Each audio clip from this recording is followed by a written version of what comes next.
What's going on, everyone? Welcome to another exciting episode of FORNEVERNEWS! the only news source that provides anything and everything anime and manga related. We don't bore you. We get into it. Let's do it. No matter how you move, get it done. No matter how you move, get it done. No matter how you move, get it done. No matter how you move, get it done.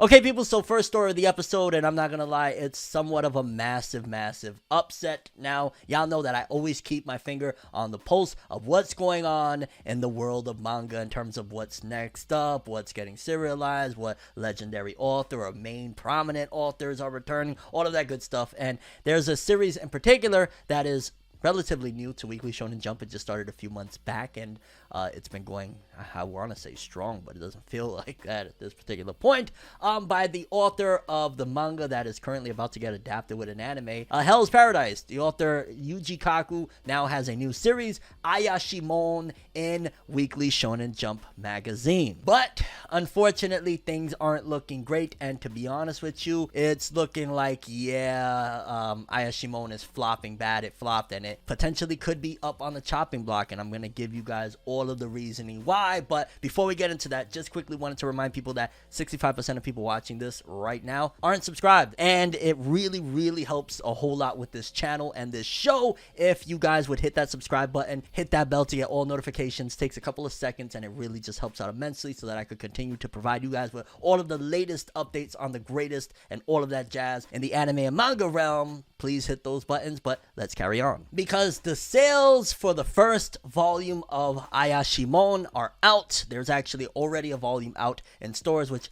that's pretty fast. It feels like Ayashimon just started, but realistically, it's been, what, like 3 months maybe, something like that, 3 or 4 months. So it's been for a little bit now that it's been running, and the sales for the first volume aren't great, aren't impressive, and to be honest with you, I've seen series sell more and get canceled. Let's take a look, because according to the unofficial Weekly Shonen Jump Twitter account, they said the first week of Oricon for March volumes is now out. Most series appear to be in line with previous releases, with maybe the exception of Sakamoto Days, which seems to have an upward trend, and I love to hear it. Yes, Sakamoto Days is continuing to go up. Let's see how they progress during the following weeks, and within it, which we'll cover it in the sales of the top 50 best-selling manga, there's a new Dr. Stone volume, new Blue Box volume, new Masha volume, new Sakamoto Days volume, new Ayakashi Triangle volume, a new Yozakura Family volume, a new Undead Unluck volume, and a few others. But right after Undead Unluck, and it must be the one that sold right under it, is Ayashimon, and it sold so little that it didn't rank, and in the main sales chart, it wasn't showcased just how much it sold, because that's how poorly it did. Again, it had to have done less than the first week sales of Undead Unluck, which I'm not even gonna lie, Undead Unluck's first week sales, that looks bad. I wonder how long did they have for this one. Was this like a full solid week, or was this a couple of days? Again, we're gonna take a look. It says right here through 228 through 306, but that might not be accurate, because again, that's like a full week. And I'll be honest with you, if Undead Unluck is now doing only 14,000 copies in its first week, that's getting canceled soon. I'm just straight up right up and down, because Yozakura Family is outselling Undead Unluck, and that's kind of crazy because it was never the case. Like, something happened with Undead Unluck where it had a lot of promise and potential, and that all just disappeared. I'm just not seeing the hype that it had even a year and a half ago. That's very interesting and weird. And even Ayakashi Triangle outselling it, like all these things. But Ayashimon, so now you're like, well, maybe FORNEVERNEWS sold right under Undead Unluck, right? If Undead Unluck did 14,831, maybe it did 14,830 or something like that, right? Well, no, you're wrong. According to Shoseki estimations on this first week, Me and Roboko sold 9,000 copies. So actually, Me and Roboko outsold Ayashimon too, which is not a good thing, because Me and Roboko is not a main major seller. And then underneath that is Ayashimon, and Ayashimon, with its first volume and its first week sales, does 8,460 copies, and I've seen series get canceled doing 14,000 in their first week. But between the fact that they're putting it in the back of the magazine and the TOC, Ayashimon has been dead last already a couple different times, and these 8,460 sales, if things don't pick up in a major way, it could be out the door. In fact, they could have already had the conversation, and it could be that Yuji Kaku now is just going to continue writing until he wraps it all up. It could be that. Honestly, it could be that. that, yeah, it's already on the chopping block because they're really quick about it and they're very indiscriminative on what's getting axed and what's getting out of the magazine. But it looks like a series that a lot of us thought was going to last. It flopped big time, and unless it's the editorial department that behind the scenes is like, yo, we get it that it's not doing great in the ratings, and we get it that the volume didn't sell well,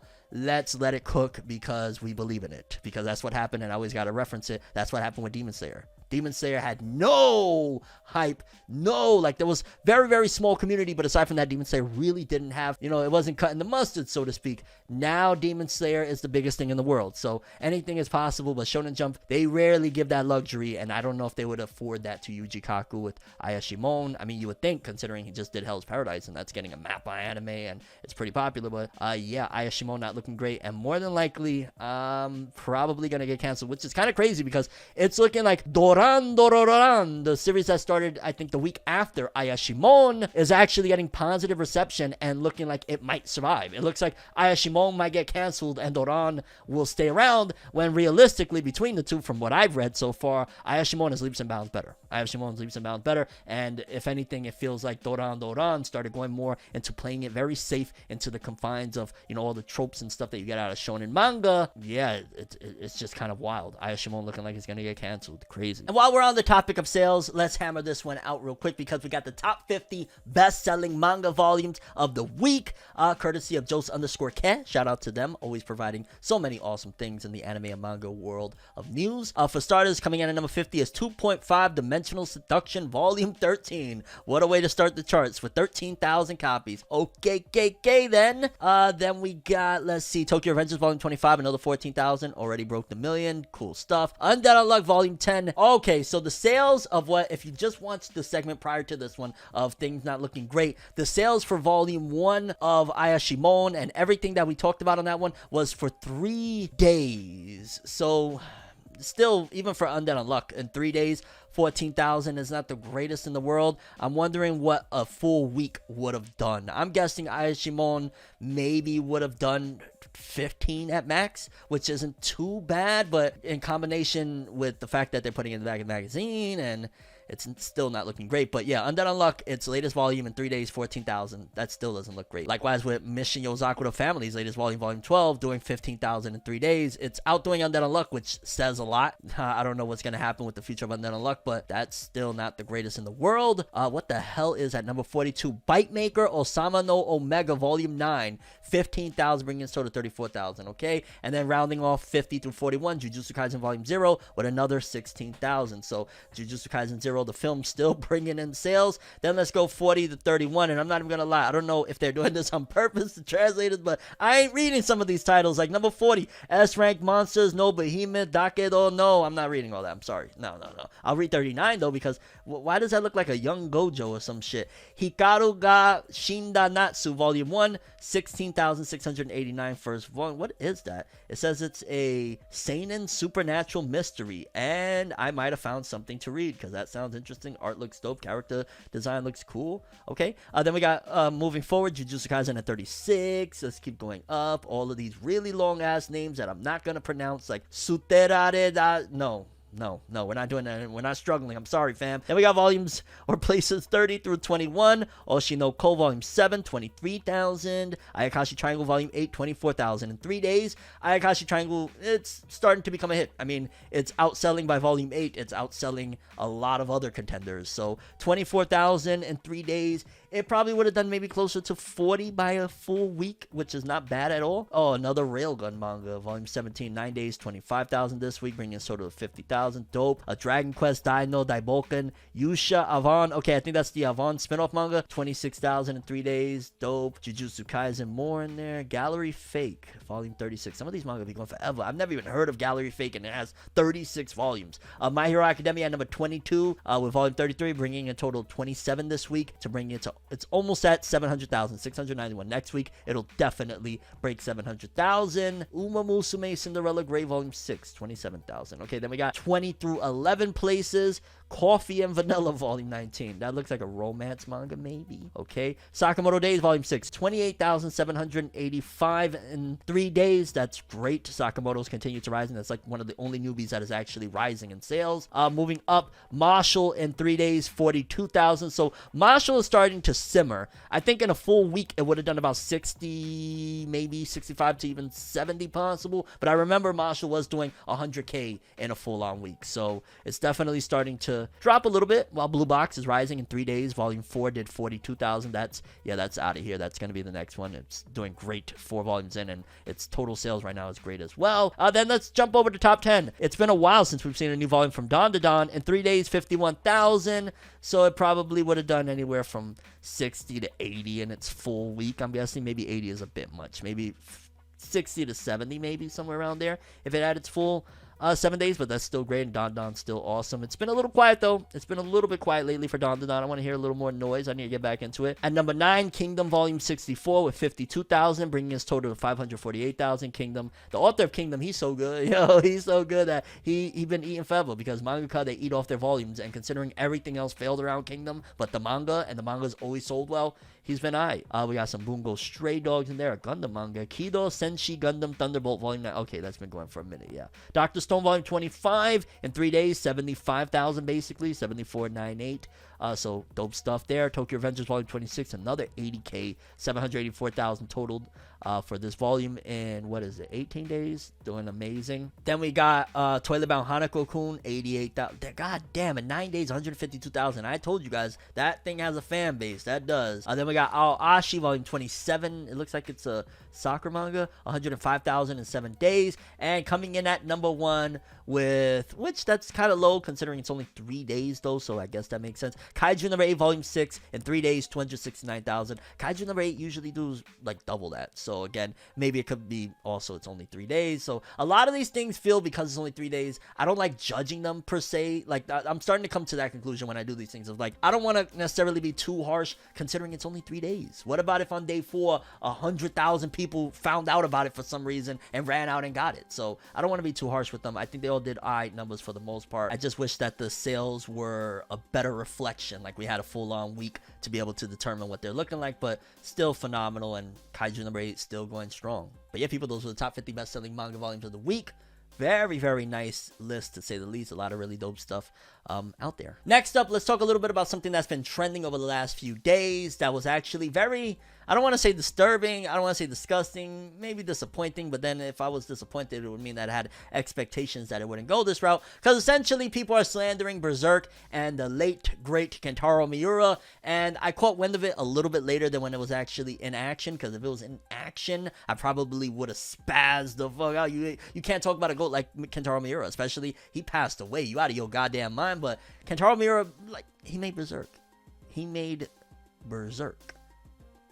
Like, I don't understand. Someone over on Twitter, which I'm going to hide their identity because I'm not trying to send anybody to attack or slander or anything like that, but they found an issue. A few people at that found an issue over there on Twitter regarding Berserk. They found one panel in particular from Berserk, which definitely looks a little bit crazy, a little bit graphic. I probably will even blur it here on YouTube. However, because of that, they went wild, and it started off with, like, where is the entertainment in this? Them criticizing it, and then another person chimed in, I'm not pro-censorship, but how is this legal? Especially in a world where male violence against women is still an extremely real problem. Misogyny, in this case violent and gratuitous depictions of femicide, not only isn't taken seriously, but gets treated as entertainment. And a few people were upset about that, you know, clapping back. I still can't believe Berserk got trending because one person thought the villains doing bad things was bad, and another thought that the writer's death was deserved because of that. Yeah, somebody actually legitimately was like, yo, he deserved to be dead for the depictions that he showed in his really dark and twisted story that was,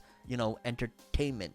Like, at the end of the day, Berserk is a story in the Middle Ages, medieval times. Like, it's not, you know what I'm saying? It's a little bit, like, I get it, where it's something that is, like, reflective of modern society, right? Like, a anime that takes place in modern days, and then you're doing some questionable stuff, and you could argue, where are you trying to gear these things towards? But Berserk was always one of those mangas that, I didn't even get into Berserk myself until I was about, like, 19 and 20 years old, you know what I'm saying? I heard about it, whatnot, I wasn't really all that interested, and then I got into it later, and I was like, yeah, I can see that. So in terms of, yeah, it's absolutely graphic, but That's the reason why, for example, look, hold on.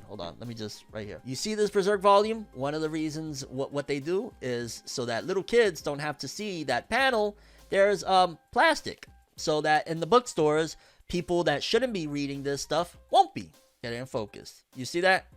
Parental advisory sticker and a plastic to cover it. Get out of here with that nonsense, that social justice warrior bullshit, censorship bull. Like, yo, there is occasions where censorship is valid. I'm not going to deny that. There are some instances where, yeah, you probably should have put some nasty, sick, and twisted shit in certain aspects, in certain mediums. But with this in particular, while there is some wild and disturbing stuff, it's not meant for children, and if a kid got their hands on it, then it's the fault of the parents, bottom line, bar none, because parental advisory and a wrap all around it. And I'm not saying that either because I look on the opposite side of the spectrum because I'm a parent myself. I'm not saying that parents need to be with their children 24/7, but yeah, it's kind of your fault. It's sealed up, and yeah, I can't believe that they're going at a fictional story that is dark, meant to be kept away from children, and roasting it and going in on Twitter. It's Twitter, though. This is something we all know what happens at this particular point. Twitter. Shout outs to Berserk. Kentaro Miura forever. Anybody coming for Kentaro Miura, the late great? Okay, people, next up, some people have been like, yo, FORNEV, what happened to some of those wacky stories you used to cover in the long episodes of FORNEVERNEWS? Which, by the way, in case you don't know, long episodes of FORNEVERNEWS still happen. I take the Monday through Friday episodes. If you missed any of them, you missed all of them. And boom, go on Saturdays to the FORNEVERNEWS channel, full-on channel dedicated for the long episodes of FORNEVERNEWS. You get all of this and then some on Saturdays. So go over to that channel and subscribe. Just a quick little plug. But yeah, people were like, yo, dog, FORNEV, where's the funny stories? Where's the interesting stories? Where's the stuff about, like, you know, Japanese culture, or what happened to those? Well, this one was kind of funny. It sounds like Godzilla's coming to get us. According to this, it says here, Japan's killing stone, said to contain a chaotic evil demon for 1,000 years, has been split in half. As if the world doesn't have enough problems, people are now worried that an evil demon locked in a rock for almost 1,000 years is on the loose. The so-called killing stone that kept the malevolent spirit imprisoned all this time has split in two, sending believers into a state of panic. Japanese legend has it that anyone who comes into contact with the rock will die. According to mythology, the volcanic rock, officially called Seshoseki, is home to Tamamo no Mae, aka the nine-tailed fox. Yo, Kurama's coming, it's over. Kurama had a baby, oh my god. The demon apparently took the form of a beautiful woman who was part of a plot to kill Emperor Toba, ruler of Japan from 1107 to 1123. Now a furious Japanese spirit is freed from its killing stone. Oh my god, Kurama! Yo, Nine-Tailed Fox incoming. Where's Naruto? Where's Minato? Where's Obito? Obito broke the rock. No. I ain't gonna lie, that is a little bit freaky. It definitely makes you like, yo, so for like 1,000 years, motherfuckers was petrified and scared to death of this rock, and now this rock broke open, and it means that potentially what people were scared of for 1,000 years could come after. That is kind of nuts. And I ain't gonna lie, it just kind of had me a little bit trippy. Like, I always hear some really wild stuff, like even in like Netflix documentaries and everything about stuff in Japan. Like, they be having some wild stuff. And that right there, first of all, who cracked that rock? I'm gonna crack their head. Like, what are you doing, dog? Why would you do that? Why? You want to hurt us, dog? Some people just want to see the world burn. But yeah, people, so Kurama's coming for us. Essentially, Godzilla was a lie. It was Kurama all along, and an egg hatched. And here we are, 1,000 years later. To you, 2,000 years later. Well, it's to you, 1,000 years later. The Titans are coming. I don't really know. But at the end of the day, it is a legend, and we don't know the validity of it and why, for that matter. I guess I'd have to go study that up and look a little more into it of why for 1,000 years people thought that. What did it initially? You know what I'm saying? What was the catalyst to those thoughts to begin with? But yeah, people, I wanted to include a wacky, crazy story about a 2,000-year-old rock that people were scared of and thought was demonic and shit has been busted open, and the demons are coming through. Maybe that's what, you know, all this stuff that we're seeing now in anime and whatnot, Demon Slayer, Jujutsu Kaisen, all of these spirits and creepy shit is because that rock is inspiring people for those thoughts. I'm just saying, conspiracy theory activated. Okay, people, and last story of the episode, in case you haven't been following, in case you don't know, the massive Goliath of a series known as Attack on Titan, aka Shingeki no Kyojin, officially ends in 2 episodes, and there's a little bit of a hubbub going in the community, a little bit of people talking and discussing and wondering what's about to happen, because in case you don't know, there's a shit ton of chapters to adapt for the next 2 episodes that is not going to be able to fit. It's just literally impossible. Essentially, the way people are looking at it is, if everything goes according to the speculation, that after these 2 episodes, there's still going to be technically about 9 chapters worth of material for the manga, and it's making people assume that we're going to get one final film to to wrap everything up, although I'm not going to be sure if that's going to be able to do it properly. And what I mean by that is as follows. Well, for starters, the last 2 episodes, it's going to, for the most part, it's going to be alright stuff, and it's going to wrap things up. And also, I've noticed ever since the big thing that has been, foreshadowed forever now in Attack on Titan actually started, it's kind of slowed down a little bit, the anime. I remember in the manga, I was on the edge of my seat every week, and ever since that started, it slowed down and simmered down just a little bit. But nevertheless, with all that being said,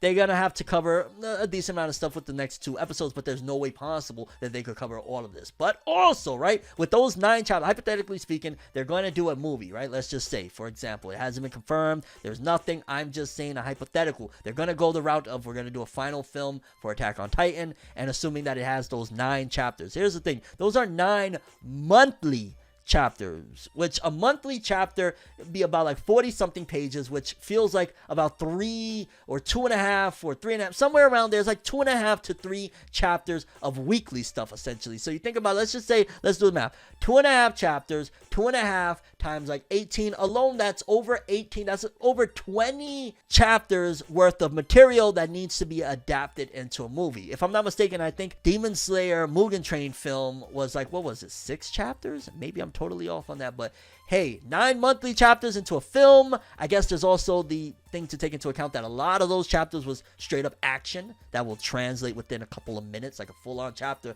might be able to get pushed through within a minute or 2 or some shit like that, because it's straight up majority action. Or not a minute or 2, but within 5-10 minutes, a lot of these chapters can be straight up drowned in, because again, it's a lot of action, not much dialogue. So maybe they can get it done, but yeah, nevertheless, the big news is that Attack on Titan ends in 2 episodes, and there's just no way they're going to be able to fill in all of the manga content in there. And even in fact, if they do a final film, unless they do 2 films or a really long final film, and I'm talking about like 3 hours or so, things could be messy, but we gotta wait and see. Either way, Attack on Titan, the Goliath that it's been running from 2013 on, the anime comes to an end within 2 episodes, and potentially a movie is going to follow, because there's no way they can adapt all of the manga into those final 2 episodes. There's just too much. Yeah, people, those were all the stories we have for today's episode. Curious what you guys think. Most important story, favorite story, best thing that I mentioned, something that I didn't mention, and you're like, Fornev, come on, man, my favorite show, mention it.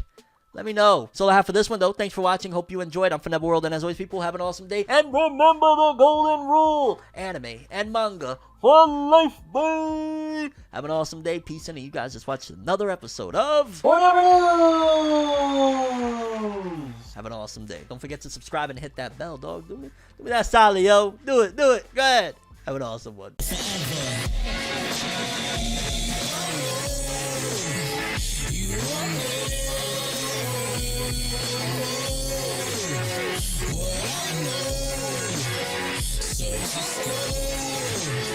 To